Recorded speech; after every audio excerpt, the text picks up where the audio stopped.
एक महत्त्वाची बातमी आहे। व्हाईट कॉलर टेरर मॉड्यूलशी संबंधित डॉक्टरांना दणका मिळालेला आहे।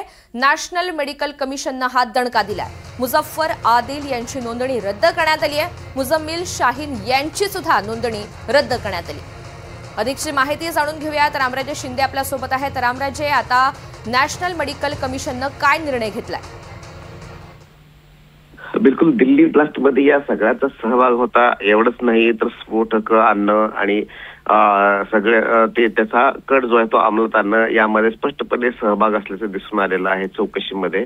आणि म्हणूनच यांचं जे डॉक्टरकीचं सदस्यत्व आहे ते तात्काळ रद्द करण्यात आलेलं आहे। भारतीय वैद्यकीय नोंदणी आणि राष्ट्रीय वैद्यकीय नोंदणीमधून यांचं नाव जे आहे ते काढून टाकण्यात आलेलं आहे। कारण देशविघातक म्हणजे की आणि देशाच्या विरोधामधलं हे असं कृत्य होतं। त्यामुळं अशा कृत्यामुळं डॉक्टरी पेशा जो आहे तो सुद्धा एक प्रकारे बदनाम झालेला होत होता। आणि म्हणूनच तात्काळ जे देशाविरोधात काम केलेलं आहे या चौघांनीही, तर त्यांचं हे सदस्यत्व जे आहे ते रद्द करण्याचा निर्णय घेतलेला आहे।